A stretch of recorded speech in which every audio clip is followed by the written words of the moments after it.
tardes. A nombre del Instituto Peruano por la Libertad les damos la más cordial bienvenida al curso básico ¿Qué es el liberalismo? Recordándole a nuestros participantes que quienes obtengan el 80% de asistencia obtendrán un certificado por su participación a nombre del Instituto y la Fundación Naumann. Antes de pasar con la presentación de nuestro expositor, me gustaría señalar que el Instituto Peruano por la Libertad tiene como uno de sus objetivos promover una sociedad de ciudadanos libres y responsables, buscando generar las condiciones para la realización integral de la persona, propiciando su amplia participación en diversos aspectos de la vida en sociedad. Es por ello que ha organizado en forma conjunta con la Fundación Friedrich Naumann este curso básico denominado ¿Qué es el liberalismo? Por lo que le voy a ceder el uso de la palabra a Jennifer Gómez, quien viene en representación de la Fundación Naumann. Adelante, Jennifer. Muy buenas tardes. Agradecemos a nuestro socio Instituto Peruano por la Libertad y a todos los que nos acompañan el día de hoy. Desde la Fundación estamos muy contentos de participar en este tipo de cursos, sobre todo para difundir las ideas liberales. Para los que aún no nos conocen, les cuento que la Fundación Friedrich Naumann es una de las 6 fundaciones políticas de Alemania y se encuentra afiliada al Partido Liberal Alemán. Nuestra oficina, la Oficina de los Países Andinos, trabaja acá en Lima, pero también realizamos actividades para países de la región, como son Ecuador, Chile, Colombia, Bolivia y Venezuela. Nosotros trabajamos mucho en actividades referentes al Estado de Derecho, economía social de mercado, Smart Cities, digitalización y educación de calidad. Los invito a que nos sigan en nuestras redes sociales como FNF Países Andinos en Facebook, Instagram y Twitter, para que tomen conocimiento de todas las actividades que realizamos, foros, cursos, y siempre van a estar pendientes de lo que nosotros hacemos acá en nuestra región. Bueno, muchas gracias. Bien, muchísimas gracias, Jennifer. Bien, y ahora vamos a presentar a nuestro expositor de esta tarde. Él es Edwin Iván Sarconieva. El título de la exposición es Liberalismo y Medio Ambiente. Él va a tener un tiempo de 40 minutos aproximadamente para desarrollar la exposición. Él es sociólogo, máster en estudios amazónicas por la Universidad Nacional Mayor de San Marcos y máster en economía de la Escuela Austríaca por la Universidad Rey Juan Carlos de Madrid. Ha sido Impact Fellow del Property and Environment Research Center y coordinador del área de política del Master in Environmental Economics de la Universidad Francisco Marroquín de Guatemala. Actualmente es director del Centro de Investigación y Análisis Socioeconómico LUCI, por lo que voy a dar una vez más la bienvenida a Edwin y obviamente se da el uso de la palabra. Adelante, Edwin. Bueno, muchas gracias por la presentación. Yo me siento honrado de participar en un evento como este porque permite difundir las ideas, intercambiar la información sobre el tema de la libertad y el tema medioambiental, ¿no? Entonces, creo que es importante despejar algunos mitos sobre cómo se aborda el tema del medio ambiente, cómo se está abordando el tema del medio ambiente en el Perú y no solo en todo el mundo, ¿no? Entonces, básicamente, lo que vamos a abordar el día de hoy es el liberalismo y el medio ambiente, ¿no? Agradezco a la Fundación Friedrich Naumann por la invitación, al Instituto Peruano por la Libertad también por la invitación. Creo que estas iniciativas son claves para difundir las ideas de la libertad. Entonces voy a compartir una presentación.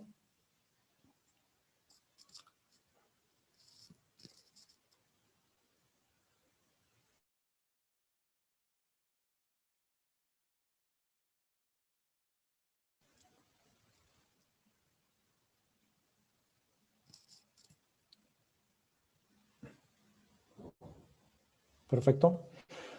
Bueno, vamos a abordar ahora lo que es el liberalismo y medio ambiente. Mi nombre es Edwin Zarco, yo dirijo el Centro de Investigación Looking, donde abordamos justo estos temas, ¿no? Lo que son las soluciones de mercado a los problemas ambientales, ¿no? Entonces, básicamente lo vamos a abordar temas claves o pilares claves que constituyen las ideas de la libertad y el medio ambiente. Vamos a abordar un poquito, hacer una introducción a lo que es la ecología de mercado. Luego pasaremos a hablar del antiguo paradigma de la economía ambiental. Luego hablaremos de la cosmovisión malthusiana y la nueva teoría del crecimiento económico.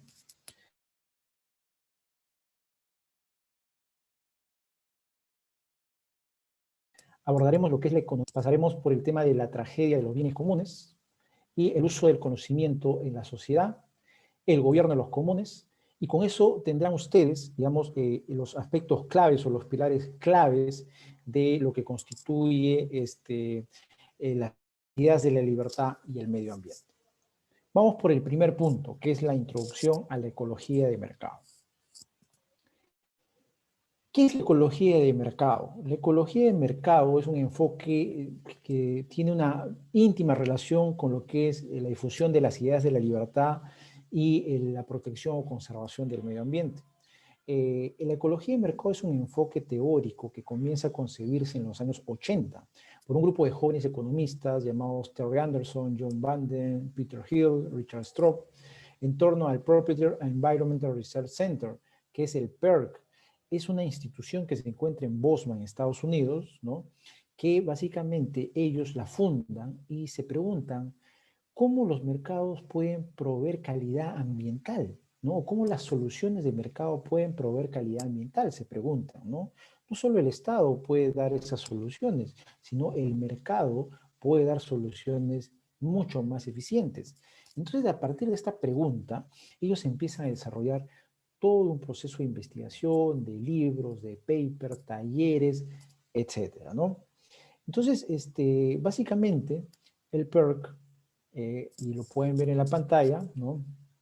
Ya digamos, ha ido gestionando este tema por varias generaciones. Ustedes pueden entrar a su página www.perc.org y van a encontrar ahí papers, documentos, artículos que abordan el tema de las soluciones de mercado a los problemas ambientales o la libertad económica o cómo la libertad económica aporta a poder conservar los recursos naturales y el medio ambiente.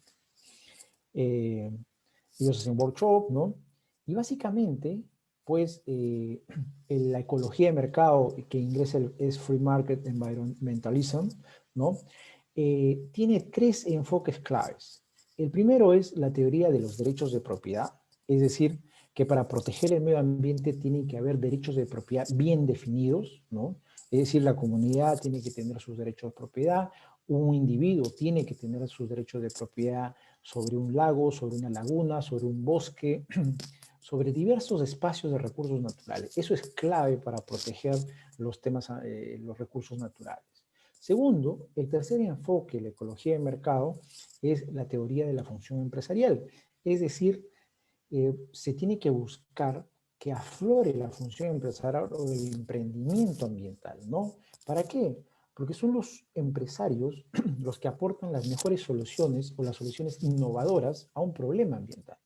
Entonces hay que ver derechos de propiedad, función empresarial y un tercer pilar es la teoría de la elección pública, o mejor dicho, políticas flexibles que ayuden a desarrollar contextos empresariales o contextos de emprendimiento para solucionar los problemas ambientales.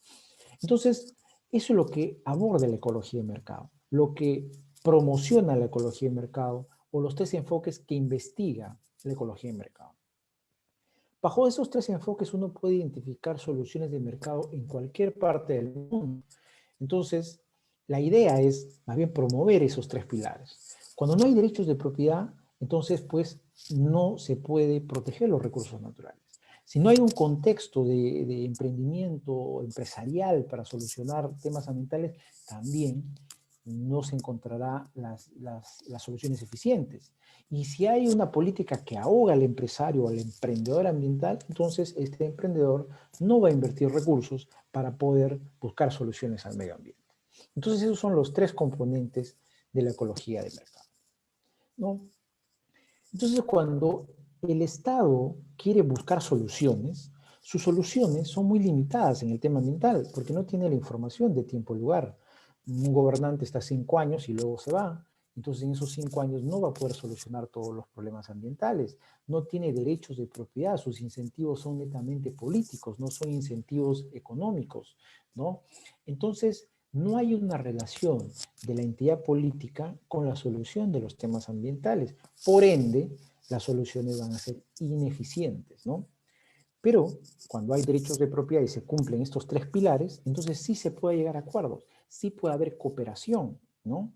Si hay derecho de propiedad, si hay un ambiente de emprendimiento y de función empresarial, todos cooperan. Yo me asocio a una comunidad, la comunidad se asocia a un empresario de ecoturismo, el empresario de ecoturismo se asocia a la Universidad de Stanford, un inversionista en bosques se asocia a otra comunidad, etc. Es decir, aflora la cooperación, aflora el mercado y entonces empiezan a aflorar soluciones a los problemas ambientales, a la contaminación de un río, a la contaminación de un lago, a la deforestación, etc. Sino lo que pasa es que el Estado ha monopolizado las soluciones a los problemas ambientales y ahí está el problema. Pasemos al segundo punto, ¿no? Sobre la vieja economía y la nueva economía. Normalmente, la economía clásica, la economía mainstream, es una economía que aborda los temas a veces de arriba hacia abajo, incluso con modelos matemáticos, ¿no? Entonces, básicamente este enfoque es muy limitativo. Entonces, la economía de los recursos naturales ha absorbido esos lineamientos y aborda las soluciones a los problemas ambientales de una manera muy matemática, muy estática, muy de arriba hacia abajo, muy desde un enfoque solo de impuestos, de multas, y eso es tener una solución muy rígida, muy estatal, ¿no? Entonces, eso es lo que aborda la vieja economía o las viejas teorías de los problemas para abordar los temas ambientales, ¿no? Entonces, básicamente, pues es un análisis más que nada matemático y que, como tiene una relación con la política, ¿no? La política ha utilizado estas teorías, porque son teorías más centralistas, más de arriba hacia abajo, ¿no? Les conviene a los políticos utilizar estas teorías, más que teorías o soluciones de mercado, porque las soluciones de mercado, el rol protagónico lo tiene el emprendedor. Entonces, a veces al político no le conviene, ¿no? Entonces, muchas de las teorías que se enseñan en las universidades del Perú, de Latinoamérica, incluso del mundo, han divulgado lo que son soluciones de la vieja economía o soluciones antiguas para abordar los temas ambientales, soluciones mucho más centralistas, mucho más de arriba hacia abajo, ¿no? Entonces nosotros tenemos un versus, ¿no? Entre la vieja economía de los recursos naturales, que es más planificadora, frente a una nueva economía de los recursos naturales, que es la ecología de mercado, que básicamente se centra en los procesos de mercado, en individuos, en el emprendimiento ambiental, en liberar espacios a la innovación en el tema ambiental. Si uno busca un ejemplo, que son las tecnologías, por ejemplo, de comunicación, la misma Google, Netflix y todo esto que ha aparecido, esto ha nacido porque se han creado contextos de emprendimiento, ¿no? En Estados Unidos se han creado contextos de emprendimiento que han permitido desarrollar estas tecnologías. Es lo mismo en el tema ambiental. Hay que abrir espacios al emprendimiento ambiental. Lo que pasa, si uno se pone a analizar las cosas, muchos de los recursos valiosos son del Estado. El río es del Estado, el lago es del Estado, el mar es del Estado, los bosques son del Estado. Es decir, ha monopolizado todo bajo la denominación de patrimonio de la humanidad. Puede sonar bonito, pero cuando uno va a la zona, hay deforestación, ¿no? Cortan los árboles, matan las especies, porque no podemos vivir solo del discurso, sino que hay que ir a la realidad. Y puede ser que en el mapa indique que todo ese bosque está protegido, ¿no? Por patrimonio, como un patrimonio de la nación. Pero no es cierto, cuando uno va a la zona están extrayendo bosques, animales, deforestando, conflictos, etc. Eso sucede porque no se está abordando el tema ambiental desde los procesos de mercado, desde los derechos de propiedad, desde la función empresarial y desde políticas que flexibilicen la innovación ambiental. Pues la nueva economía de los recursos naturales se enfoca en la atención y la información y los incentivos que resultan de las disposiciones de mercado. Los tomadores de decisiones privados tienen información en forma de precios de mercado e incentivos para actuar sobre esa información. Básicamente, cuando hay mercados, cuando hay libertad económica en espacios, la cooperación fluye, porque hay símbolos, hay signos, y esos signos son los precios. Es decir, yo me puedo asociar a una comunidad, yo me puedo asociar a un empresario, porque hay libertad económica, hay contextos donde los mercados afloran, y esos mercados generan soluciones a los problemas ambientales. Porque hay que tener en cuenta algo. En el mundo hay muchas personas interesadas en los temas ambientales, empresarios, investigadores, estudiosos, gente que toma fotografías, que visita, etcétera. Es decir, hay una gran demanda o potenciales actores que pueden desarrollar estos mercados ambientales que básicamente solucionan los problemas, ¿no? Entonces, eso es lo que aborda la nueva economía de los recursos naturales. Es importante enfatizar que todas las decisiones que toman bajo incertidumbre y que se cometen errores. Básicamente, claro, los emprendedores van cometiendo errores o de repente actúan frente a una incertidumbre, pero los emprendedores ambientales, al tener los incentivos que van a poder ganar dinero, que van a poder asociarse, que van a poder sacar adelante innovaciones o proyectos nuevos, eso permite que surja en ellos soluciones inimaginables. Es decir, el emprendedor ambiental plantea soluciones que imaginamos y puede plantear estas soluciones para los problemas ambientales. Por ejemplo, en Estados Unidos, antes estaban todos los ganados dispersos por todos los pastizales de los Estados Unidos. Entonces, un grupo de vaqueros tenía que cuidar día y noche a estos ganados para que pues, no se pierdan y para que no deforesten otras zonas y no haya conflicto con otros territorios. Nadie se imaginaba en esas épocas que iba a aparecer una tecnología.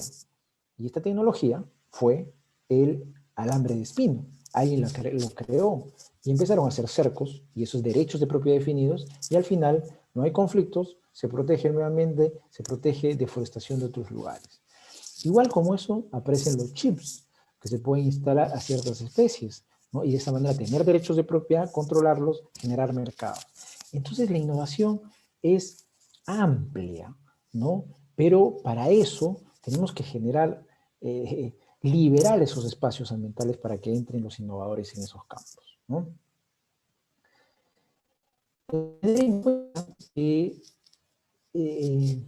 las soluciones políticas se rigen netamente por incentivos políticos, ¿no? Un político no tiene una relación directa con la solución al medio ambiente. Va a entrar por 5 años, e incluso cuando entra por 5 años o 6, su agenda es otra. La agenda ambiental va a estar en último coche, a menos que sea el cambio climático y lo usa por netamente moda o porque es bien aceptado por el público, por sus posibles electores, ¿no? Pero el incentivo de un político, de un ministerio ambiental, etcétera, responde más que nada a incentivos netamente electorales, netamente políticos.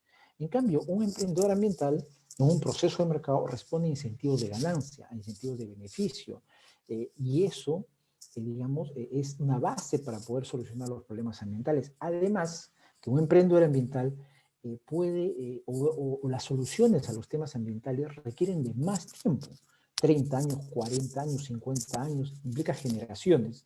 Y eso lo puede hacer los privados o los emprendedores ambientales. En cambio, el Estado va a estar muy limitado a poder tener estas soluciones. La nueva economía, pues, de los recursos naturales, normalmente nosotros, o en general, siempre el tema ambiental o los problemas ambientales, la mayoría de las personas piensan que los problemas ambientales están siendo ocasionados por el capitalismo, por los grandes mercados, y eso no es cierto. Más bien los mercados y el capitalismo es amigable con las soluciones del mercado.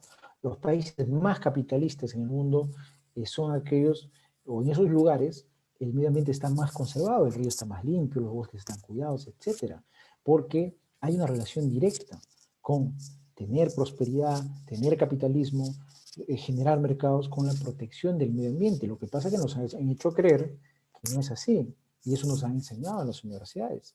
Pero, felizmente en el mundo ya están saliendo libros como los que ustedes pueden ver en pantalla, que demuestran que las mismas políticas ambientales estatales son las que más daño están haciendo a el tema ambiental, ¿no? Es decir, las mismas políticas ambientales que supuestamente creemos que dan soluciones, más bien están perjudicando el medio ambiente. Un ejemplo, decir que toda la Amazonía es del Estado, ¿ya? Puede sonar bonito, pero si uno se pone a analizar a detalle eso, se va a dar cuenta que esa forma de gestionar un bosque está trayendo minería ilegal, deforestación, extracción de especies, extinción, etcétera, ¿no? Entonces, lo que falta en Latinoamérica es recolectar esos casos de cómo el Estado está también impactando negativamente al medio ambiente. Ya se está haciendo en Estados Unidos y en otros países, pero acá también tenemos que abordarlo desde ese enfoque, porque ese es un enfoque que muy, muy importante a llevarlo a cabo desde las ideas de la libertad y como liberales. Pasamos al tercer punto, la tradición malthusiana y la nueva teoría del crecimiento. Y esto es importante entenderlo porque todo parte de Malthus. Malthus generó un sensacionalismo, ese sensacionalismo que incluso ha llegado hasta nuestros tiempos, que tiene que ver con que el mundo se va a acabar, que todo se va a destruir, y eso no es así, ¿no?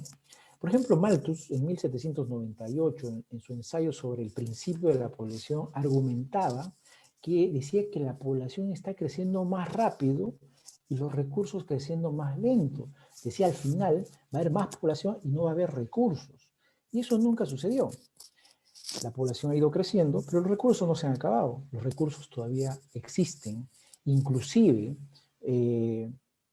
Malthus no ha tomado en cuenta la innovación y la capacidad creadora del ser humano. El ser humano tiene una capacidad creadora y de innovación que solo actúa en contextos de libertad económica, que puede dar soluciones inimaginables, como les había mencionado. Entonces Malthus creó esta teoría que nunca se ha cumplido, pero que ha impactado pues en varios seguidores de esto, ¿no? Por ejemplo, en 1960, Paul Ehrlich, en este libro de Population Bomb, escribe y dice, pues, bueno, él fue un biólogo y agrónomo que comenzó a emitir advertencias calamitosas, ¿no? Él decía lo siguiente, decía, la batalla para alimentar a toda la humanidad es sobre, en la década de 1970, el mundo sufrirá hambruna, cientos de millones de personas van a morir de hambre, a pesar de cualquier programa de despoblamiento que se emprenda. 4 billones de personas morirán de hambre entre el 80 y el 89. No sucedió eso. Entonces, esto rescata lo de Malthus y también crea un sensacionalismo, una advertencia calamitosa.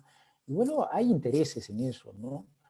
Pero hay que tener mucho cuidado cuando salen esos mensajes calamitosos. Un momento, nosotros tenemos una visión crítica y hay que analizar detalladamente los aspectos ambientales, no responder de una manera, digamos, sin análisis a esas expectativas o, digamos, a esas advertencias calamitosas que salen de tiempo en tiempo. Luego, esto continuó y en 1972, ¿no? El Club de Roma escribió unos libros que se llaman Los Límites del Crecimiento, ¿no? Hizo varias versiones, que básicamente indicaba que, pues, es que ya hay que ponerle límites al crecimiento, es decir, ya no puede crecer más, la humanidad va a destrozar el medio ambiente. Y eso no es así. No es así, porque el desarrollo económico más bien ayuda a proteger el medio ambiente. Le da valor a una laguna, a un río, a un bosque, a un cerro, a unas especies. Y esto permite poder generar mercados ambientales para poder protegerlo de una manera eficiente y sostenible. Entonces no hay Hay una incongruencia cuando se dice que el desarrollo económico va a afectar al medio ambiente. Eso es totalmente falso, ¿no? Y eso viene desde Malthus, Paul Ehrlich, Club de Roma, y bueno, y todos esos enfoques de cambio climático que se han ido desarrollando, ¿no? ¿Por qué?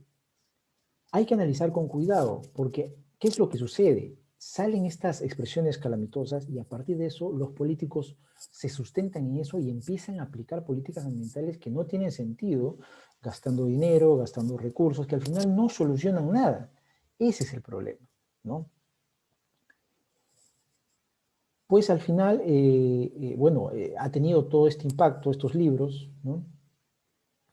Pero al final, ¿qué hay que tener en cuenta sobre la nueva teoría económica del crecimiento? Pues, o sea, las fuentes de crecimiento económico son nuevas ideas. Las personas realmente mejoran sus vidas, no con simple usar recursos físicos como tierra, madera o aceite, sino por descubrir mejores formas de hacer las cosas o nuevos inventos.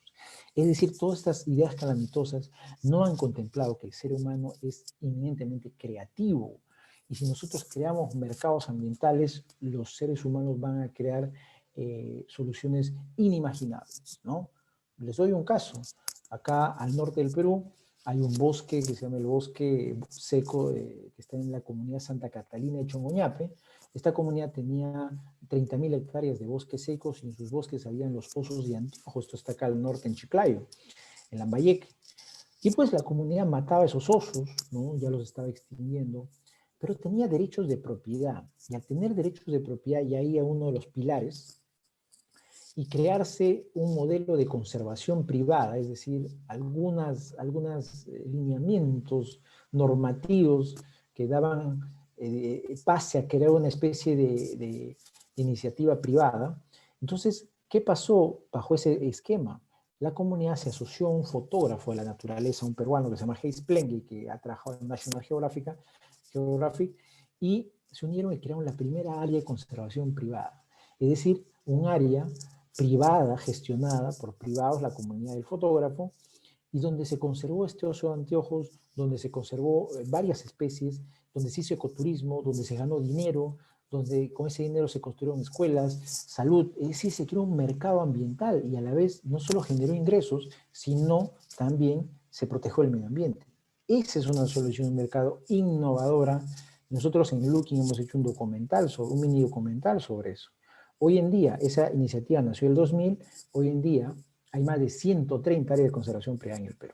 Eso es innovación y eso sale cuando, o surge, cuando hay mercados ambientales, ¿no? Bueno, básicamente hay esta fórmula que es los malthusianos y todo esto calamitoso frente a una fórmula pues que más bien rescata pues el tema del emprendimiento, el tema de la realidad en sí, ¿no? Vamos a pasar ahora al cuarto punto, la economía y la conservación, ¿no? Bueno, quienes estudian los recursos naturales se dividen en dos grupos, no necesariamente iguales, los conservacionistas y otros que afirman que sus recursos son infinitas, ¿no? Esto es importante saber porque, bueno, nació el padre de la conservación extrema, de esos que dicen, no, eso no se debe tocar, ese bosque es intangible, esos mares son intangibles, los ríos intangibles, ¿no?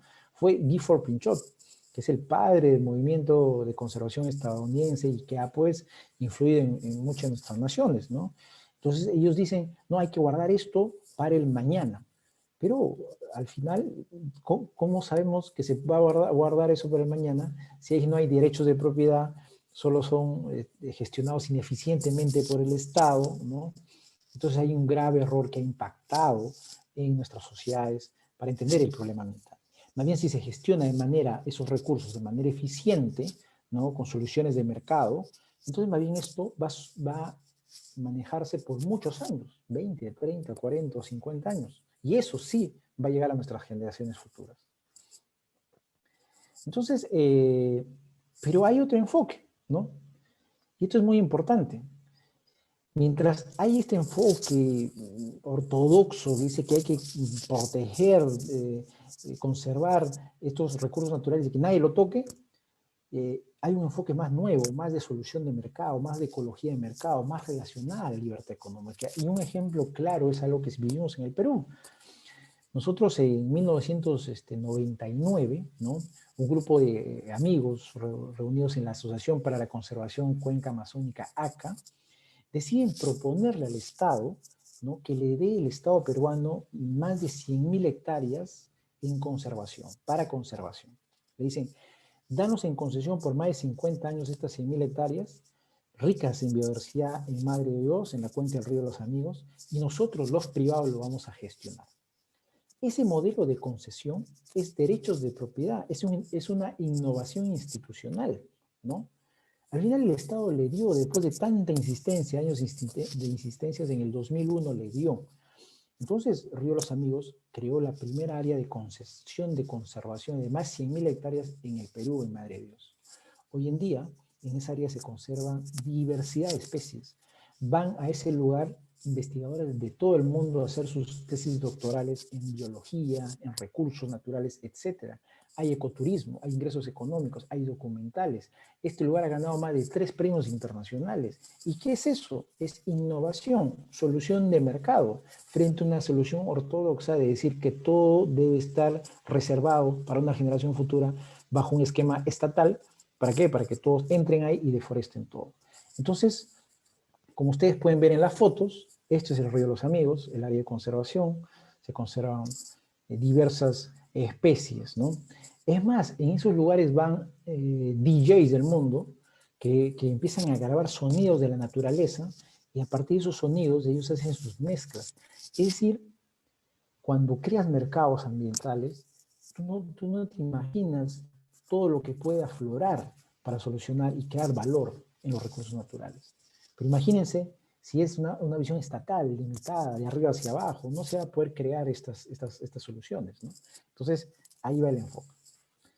El quinto punto aborda la tragedia de los bienes comunes. Y esto es importante saber como un elemento más en todo lo que le estoy relatando para abordar el tema ambiental desde la libertad económica o del liberalismo, ¿no? Entonces, la tragedia de los comunes es un enfoque que escribe Garrett Hardin en 1968, ¿no?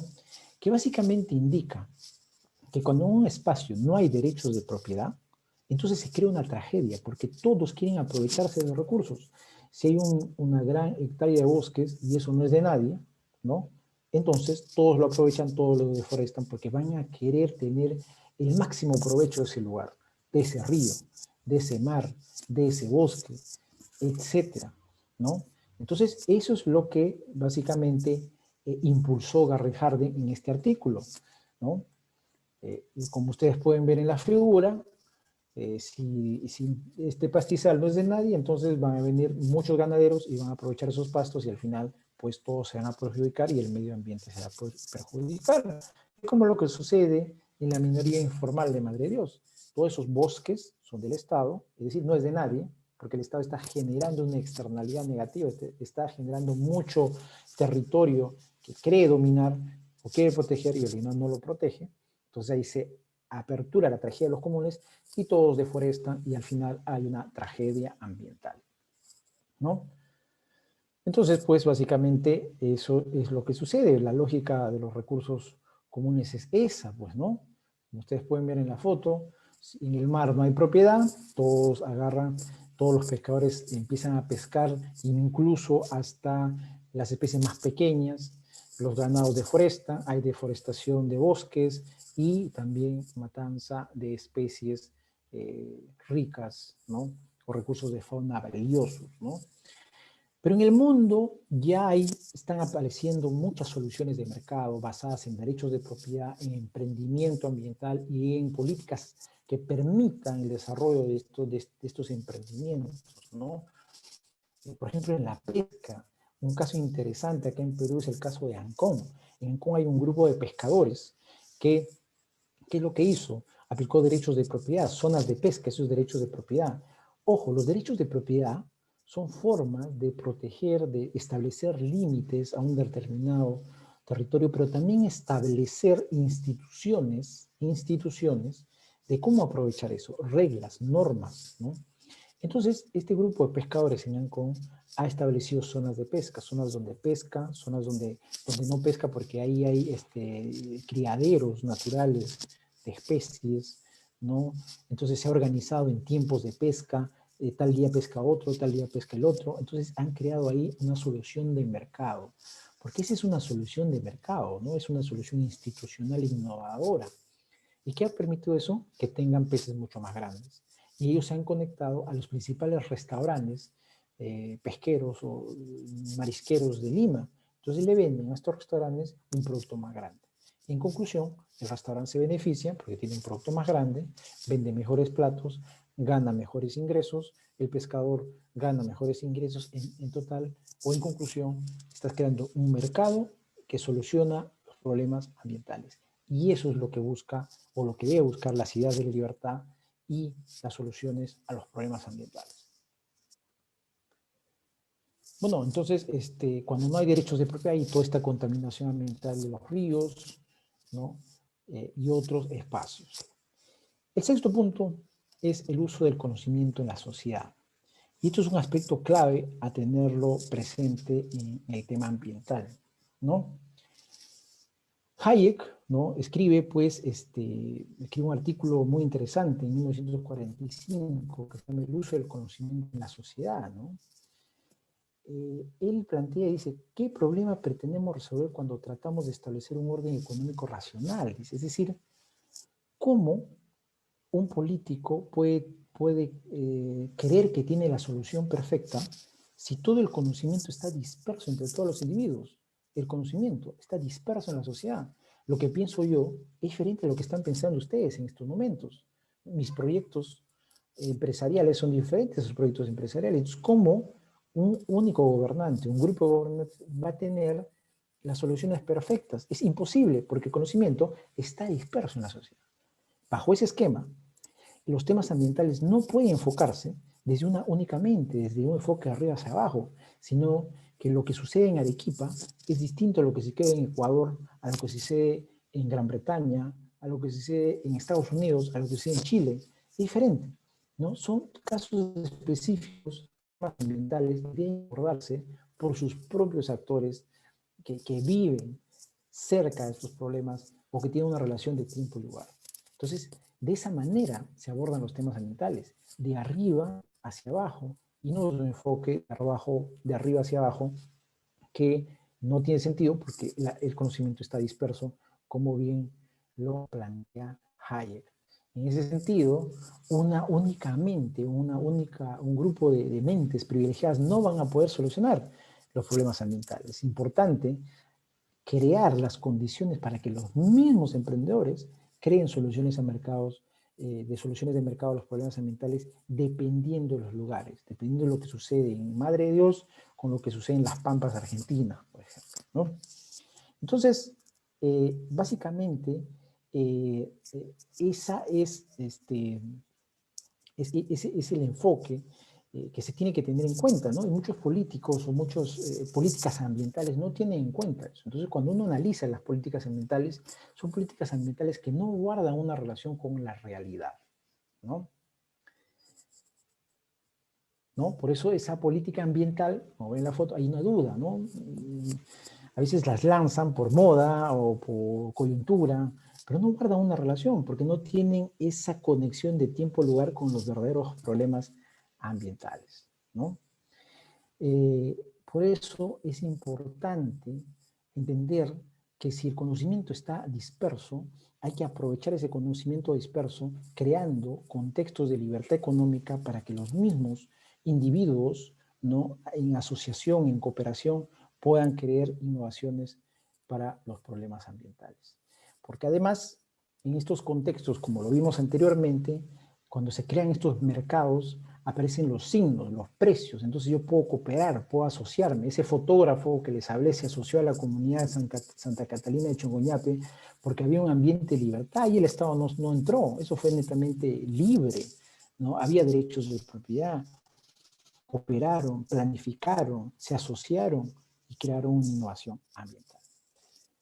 Finalmente, uno de los enfoques que también es importante rescatar en el tema ambiental es el enfoque de Lindor Armstrong. Lindor Armstrong es una economista que ganó el premio Nobel en el 2009 porque hizo esta obra que ven en la foto, El gobierno de los comunes. Y entonces identificó que en el mundo, ¿no?, hay ciertas sociedades, ¿no?, que tienen ciertas características que hacen que puedan manejar los recursos sosteniblemente en comunidad. Y básicamente, en líneas sencillas, eso se hace porque hay reglas definidas, porque hay derechos de propiedad, porque hay espacios para la innovación, ¿no?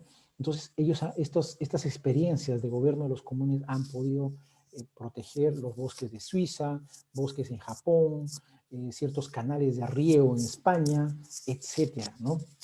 Entonces, eso significa que cuando hay derecho de propiedad, cuando hay libertad para que puedan los individuos generar contratos, cooperación, se pueden solucionar los problemas ambientales, ¿no?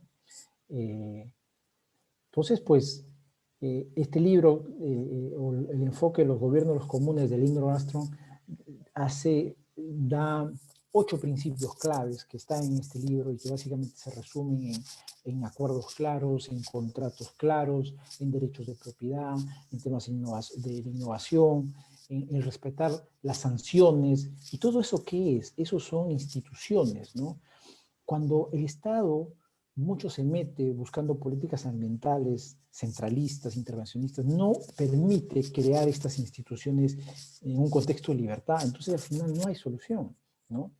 Y eso pues perjudica el tema ambiental, ¿no?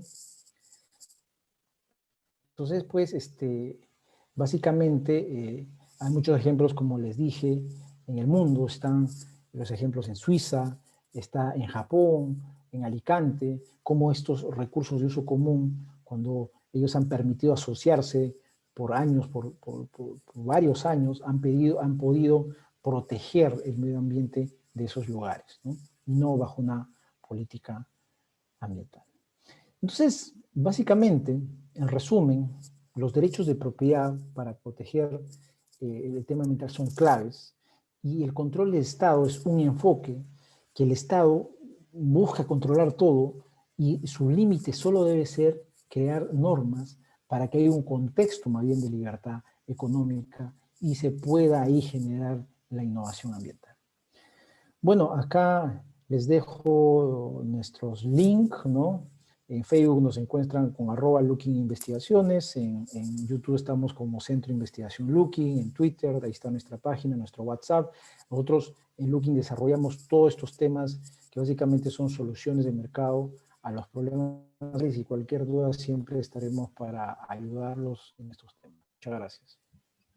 Bien, muchísimas gracias, Edwin. Creo que has abordado un tema sumamente fundamental e importante para nuestra sociedad, sobre todo porque se tiene a veces el mito de que el liberalismo es antiecológico. Entonces, yo creo que has hecho un análisis y una exposición bastante sustanciosa sobre ello. Una de las preguntas que nos hace el público es: ¿qué implicaciones tiene el liberalismo económico en la gestión del medio ambiente? Bueno, la implicación del liberalismo económico en la gestión del medio ambiente es totalmente positivo. ¿Por qué? Porque el liberalismo económico fomenta la libertad económica, fomenta los derechos de propiedad, fomenta el impulso de mercados, fomenta el emprendimiento, ¿no? Entonces, son pilares claves para poder buscar soluciones a los problemas ambientales. La mayoría de los problemas ambientales en el Perú y en el mundo se están elaborando, se están resolviendo bajo un enfoque más estatal, más político, y esto ha traído mucho daño. En cambio, las ideas de la libertad económica o el liberalismo económico trae todos los pilares claves para proponer soluciones desde el mercado eficientes a los problemas ambientales. Bien, bueno, aquí tenemos una pregunta de Raúl Bardales, que nos dice: ¿cómo situar límites desde una óptica liberal? O si no es pertinente hacerlo, ¿cómo promover una industria responsable? Y se refiere específicamente a la industria del turismo. ¿Qué políticas específicas nos podrías recomendar? Bueno, hay que crear incentivos desde la política, incentivos para que se desarrolle el emprendimiento ambiental.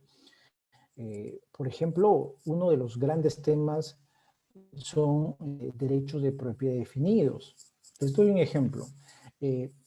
Por ejemplo, en Estados Unidos hay un río, uno de estos ríos en Bosman, en Montana, y este río no tenía derechos de propiedad, ¿no? Entonces, básicamente, luego se le asignó una propiedad a los regantes de la agricultura de la parte alta del río. Entonces ellos agarraban todo el agua y regaban todo el agua para sus zonas agrícolas. Pero ríos abajo habían salmones y habían ONGs que querían cultivar esos salmones, proteger esos salmones. Pero la ley no permitía que el agricultor le venda el resto de agua a la ONG, no lo prohibía por patrimonios y esto. Pero luego flexibilizaron la norma y entonces el agricultor pudo venderle el agua. Y esta ONG tiene muchos recursos, mucho dinero, entonces le compraba a buen precio. Entonces el agricultor ganaba, la ONG ganaba porque cultivaba o protegía el salmón, entonces todos ganaban. ¿Qué pasaba? Se creaba un mercado ahí. Entonces, eso es lo que está faltando, crear mercados, ¿no? Para poder proteger el medio ambiente. Y no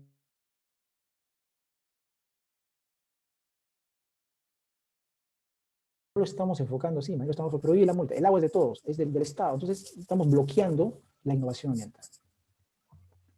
Edwin, ¿cómo se protege el medio ambiente en una sociedad liberal? En una sociedad liberal, el ambiente se protege de una manera adecuada, porque ¿qué dice una sociedad liberal?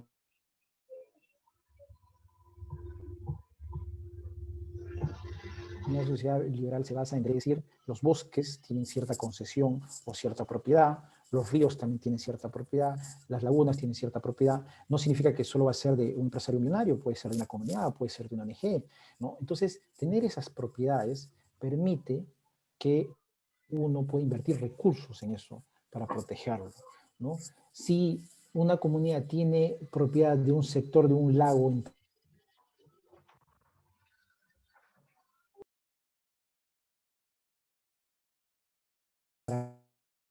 Poto, por ejemplo. Entonces, como empresario turístico, por más de 30 años de generar ecoturismo en esa zona y la comunidad se beneficia, ¿no? Derechos de propiedad definidos y mercados abiertos para la inversión, ¿no? El financiamiento.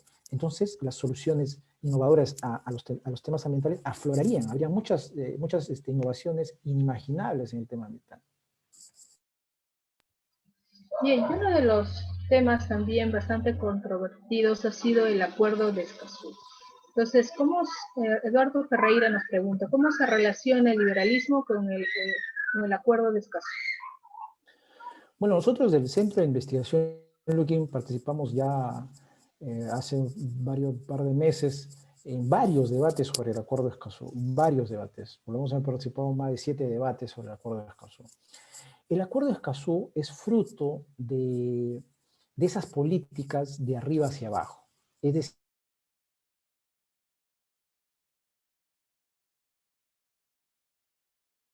el Acuerdo de Escazú se hace eventos a nivel internacional, ¿no? Como esta reunión del Río, la otra reunión, ¿no? Entonces, básicamente son acuerdos netamente declarativos, no es un acuerdo netamente declarativo que no guarda una relación con la realidad, que se ha hecho básicamente de una manera política.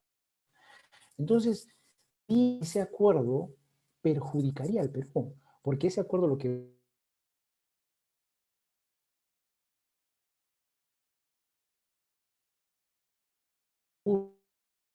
busca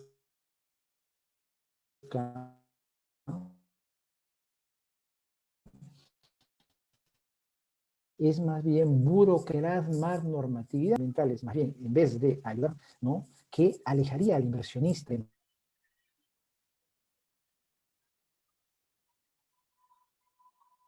para poder desarrollar. Además, el acuerdo de los defensores ambientales dice que un defensor ambiental no se le puede juzgar, no se le puede tocar, es intocable, ¿no? Y eso es muy peligroso porque bajo esa figura, cualquier persona que es anti-inversión, anti-minas, digamos, antidesarrollo económico, porque hay esas personas, tienen una agenda, se puede colgar de esa etiqueta de defensor ambiental y parar todos los proyectos en el Perú y en la Amazonía. Entonces, ese acuerdo es muy peligroso. La verdad, gracias a todos estos debates, felizmente no se ha aprobado, se ha mandado al archivo el acuerdo de Escazú, y eso más bien es muy provechoso para nuestra sociedad porque nos haría mucho daño, nos burocratizaría en los temas ambientales. Bien, bueno, también tenemos otra pregunta de Paulino Evangeli. Él nos hace también un comentario y dice, si liberalizamos el medio ambiente y generamos un mercado ambiental, lo que en mi entendimiento es si mercantilizamos el mercado, los agentes económicos tendrán mayor acceso a la explotación de recursos naturales y serán los principales beneficiados. Por tanto, la pregunta es, ¿cómo los emprendedores o pequeños empresarios locales se beneficiarían al no poder competir? Lo que pasa es que el tema ambiental no es de masas, es de pequeños casos. Una solución de mercado, que es la comunidad Santa Catalina de Chongoñape, que expliqué, no es un agente económico millonario. Es un agente, es una comunidad en el norte del Perú que se asoció a un fotógrafo y creó esta comunidad. Han protegido al oso de anteojos en el norte del Perú, han generado ingresos, se han ganado varios premios, con eso han construido escuelas, han construido postes de salud, es decir, ahí no ha entrado ningún agente económico de gran capital, más bien son agentes pequeños, porque el medio ambiente son casos específicos, y más bien los que pueden manejar eso en ambientes de mercado son los agentes pequeños. Otro caso muy, muy bonito es la comunidad de Infierno en Madre de Dios. Esta comunidad tenía varias hectáreas de conservación y se asoció a Rainforest Expedition, una empresa de ecoturismo. Se han asociado y al final pues han ganado muchos premios. La comunidad, los hijos de los primeros comuneros hablan inglés, están becados en las mejores universidades. Es decir, es inimaginable cómo el mercado puede ayudar a solucionar los problemas ambientales de manera específica, ¿no? Entonces no habría una contradicción, los grandes capitales no podrían entrar porque son soluciones específicas, ¿no? Entonces no afectaría, no hay una contraposición al capitalismo y a las soluciones de mercado. Más bien, lo que está haciendo daño es una política pública estatal que está influyendo negativamente en una solución de mercado. Así es, porque finalmente estamos convirtiéndonos o somos dueños de todo y a la vez todos somos dueños de nada.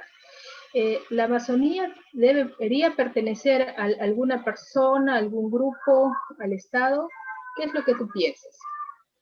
Bueno, la Amazonía debería poder tener propiedad, ¿no? Las mismas comunidades son propietarias 100%, le dicen que es propietario, que le diga que puede manejar sosteniblemente ese recurso, porque sobre su misma propiedad le ponen una concesión petrolera, una concesión tal, otra concesión. Es decir, en la Amazonía ahorita hay una superposición de derechos de propiedad. Estos derechos han sido repartidos políticamente bajo conveniencia, entonces así no funciona. También tiene que haber una clara definición de esos derechos en toda la Amazonía. Por ejemplo, el caso que les hablé de la concesión Río Los Amigos, como este grupo, ¿no?, de amantes de la naturaleza insistió al Estado para poder tener una concesión de conservación de más de 100.000 hectáreas, y hoy en día es un ejemplo. En ese lugar se conservan especies ricas en biodiversidad y ese es un caso. Así como ese caso podría haber en el norte de la Amazonía otro, en el centro otro, en el sur otro. Es decir, tenemos que abrir esto a la diversidad de la innovación. El Estado ha monopolizado eso y dice que eso solo se soluciona con política pública ambiental y no es así, ¿no? Bien, entonces vamos culminando ya con esta última pregunta. Manuel Vilcapoma nos dice, ¿The Environment Goodness Curve está avalado empíricamente? ¿Podría darnos algunos ejemplos? ¿Cuál indicador? ¿Me lo podrían repetir? The Environmental Goodness Curve. Ya, bueno, debe ser el enfoque de la ecología en mercado, de repente, o no. Bueno, lo que pasa es que sí está avalado con la realidad el enfoque de las soluciones de mercado, porque hay muchos ejemplos exitosos en el mundo, y en el Perú también. Pero esto no se está compilando, porque muchas de las ONGs en el Perú pues tienen un enfoque que más privilegia la política ambiental, ¿no? O estos grandes acuerdos como Escazú, etcétera, ¿no? Pero no se está rescatando o no se está impulsando la investigación desde las soluciones del mercado, ¿no? Desde el business, como se podría decir, ¿no? Entonces, o desde la libertad económica. Nosotros en Centro de Investigación Looking, esa es nuestra tarea, ¿no? Pero tiene que haber más de estas iniciativas para demostrar que pues el tema ambiental se aborda desde la libertad económica, y ejemplos hay muchos. Lo que pasa que no se cuentan porque se ocultan, pero nuestra tarea es mostrar estos ejemplos. Bien, y uno de los temas preocupantes también es el tema del agua, ¿no? Hemos visto en reiteradas ocasiones hasta un enfrentamiento entre muchos pobladores que dicen agua sí, mina no. Estos pueblos agrícolas y ganaderos que están, digamos, cercanos a las minas, ¿cómo pueden de alguna manera beneficiarse, pero también a la vez dejar que las mineras exploten este recurso tan preciado? Bueno, las mineras son las empresas que más cumplen el estándar ambiental. Las mineras son las empresas que tienen que presentar informes trimestrales del tema ambiental a varias instituciones. Se podría decir que es la organización que más cumple los estándares ambientales en el Perú y en el mundo, ¿no? El agua es más limpia, lo protegen. Más bien, si uno se pone a pensar quién está contaminando más, uno ve un ejemplo, las plantas de tratamiento de aguas residuales, que las administran las municipalidades, que es el Estado, están arrojando mucha contaminación a los ríos y mares. Entonces, si ponemos en la balanza quién contamina más, una mina que cumple estándares altos de calidad internacional y las plantas manejadas por el Estado, son las plantas. Entonces hay que ver quién contamina más en ese sentido. Y estas plantas están contaminando todos los ríos de muchas provincias, todas las lagunas de muchas provincias y departamentos, y el mismo mar. Ahí está la contaminación. En cambio, una mina no está contaminando porque cumple estos estándares. Además, tiene alta tecnología para poder aprovechar eficientemente el agua, o crear lagunas artificiales, o crear reservorios artificiales, ¿no? Sino lo que pasa es que hay muchos agentes que aprovechan el mensaje negativo y difunden de que el agua se va a acabar o que se está impactando con el agua, y eso no es así. No es así porque las grandes minas tienen tecnología de punta, tienen capital para poder manejar eficientemente eso, y está comprobado en todos sus monitoreos ambientales, sus informes ambientales. Es más que nada un tema de discurso, pero es importante también que las comunidades tengan derechos de propiedad, es decir, que al final al tener derechos de propiedad, se van a ver directamente beneficiados con las ganancias de las minas que se desarrollan en sus territorios. Hoy en día no es así. Tanto el canon, las regalías van al Estado, y eso se distribuye entre los gobiernos, y llegará pues un 1% a los verdaderos dueños de esos territorios. Y eso es porque no hay derechos de propiedad definidos. Si estas comunidades tendrían sus derechos, títulos definidos del suelo y del subsuelo, podrían ser socios y ganar mucho dinero, y ellos podrían tener varios recursos para poder invertirlos. Entonces, más que nada está el problema en esa deficiente institucionalidad y reglas que tenemos en el Perú, muy antiguas, y que no permite que el gran capital pueda asociarse a las comunidades. Y el Estado se ha metido ahí, y entonces por eso hay conflictos, y por eso el tema del agua se utiliza como pretexto para crear una huelga, un conflicto, pero no es el agua, porque el agua está ahí y hay tecnología para manejarla de manera eficiente. Bien, bueno, Edwin, muchísimas gracias. Agradecemos tu participación, y a cada uno de los asistentes también a este importante curso. Asimismo, como siempre, los invitamos a nuestros participantes y asistentes a activar sus cámaras a efectos de tomarnos una foto grupal, indicándoles también que los esperamos el día de mañana a la misma hora a poder conectarse a esta plataforma Zoom. Y no olviden seguirnos a través de nuestras redes sociales, el Twitter, el Facebook y el Instagram. Joel,